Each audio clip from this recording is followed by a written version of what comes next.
For this year, one of the best performing sector or even the best performing sector in the market has been energy. Yeah.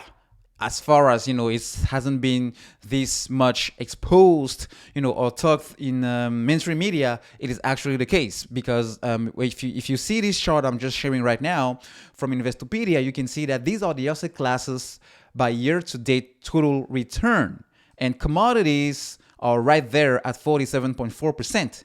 And oil, which is commodity, is right there on its own kind of seat, all right? Own level around 46.7. And the dollar is the only third on the top three. And then you have gold, and then you have cash, which by the way did nothing.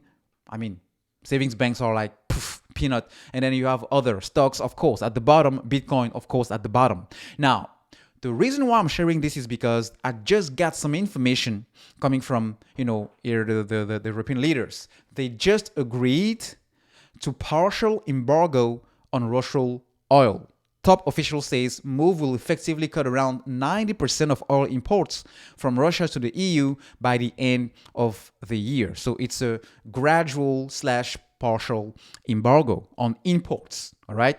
Now, this is really, really interesting. This is really, really exciting because the market is already responding based on the prices of oil right now. And as you can see, the future session has been opening 2 hours ago, and oil is already up more than 2%, kind of, going on to $118 a barrel.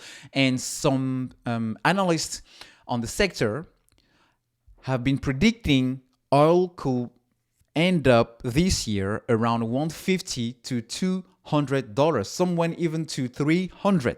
Now, I don't want to be that extremist because 200, 300 is not going to be just sustainable for the global economy because we are only trying to fight inflation. And things are starting to look as if we're peaking. But when oil is expensive, everything else is expensive. Now, the not so good thing about this is the fact that, well, in times like this where everything is expensive, as we are going back from coming out of a pandemic with supply chain issues, etc., the reality with the oil market, with the energy sector, is that even prior to this whole conflict in Ukraine started, oil was already primed to be trading at triple digits. It was just a matter of when. Why? Because on one side, you have pent-up demand.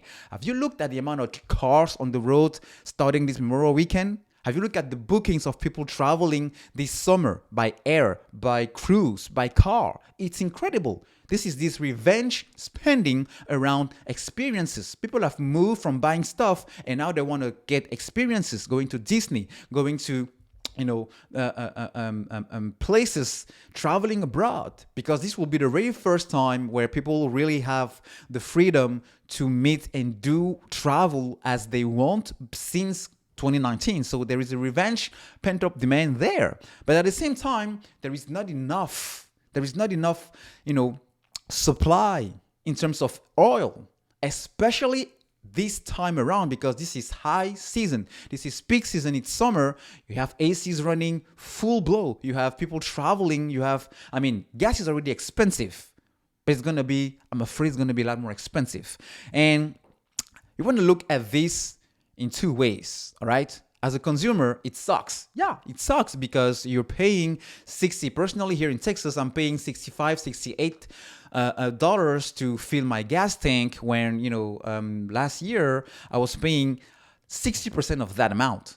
Almost less. Almost more than half, so it sucks from a consumer perspective. But as an investor, if you are positioned in companies that are producing oil and natural gas, then you are a winner. And that's why I posted a video, a couple of months ago, when things started to heat up in the oil prices, on how you can offset these high prices by getting into stocks of company producing oil, because these are the first undervalued stocks in the market right now. Way undervalued, even with the price of barrel trading, flirting with 120.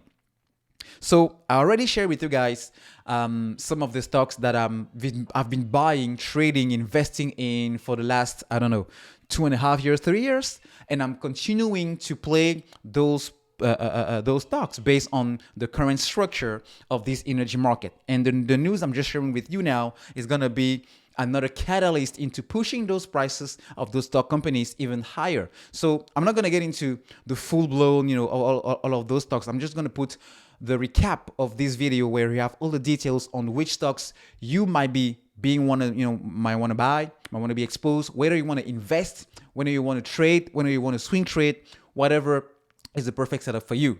So take a look at that, and we're going to see exactly how things go this week. But I'm pretty, confident that, hey, the oil sector will continue to grow exponentially if things doesn't improve from the supply side, which unfortunately you can't do much about now, because it's not like you can just turn on a tap and oil start flowing. No, it takes 2 years to operate a well, and all of those companies are saying, no, we need to be disciplined with the way we manage money, and this current environment doesn't entice us into doing so. So I think we're gonna doom, but you don't have to suffer if you are an investor, and that's the key part.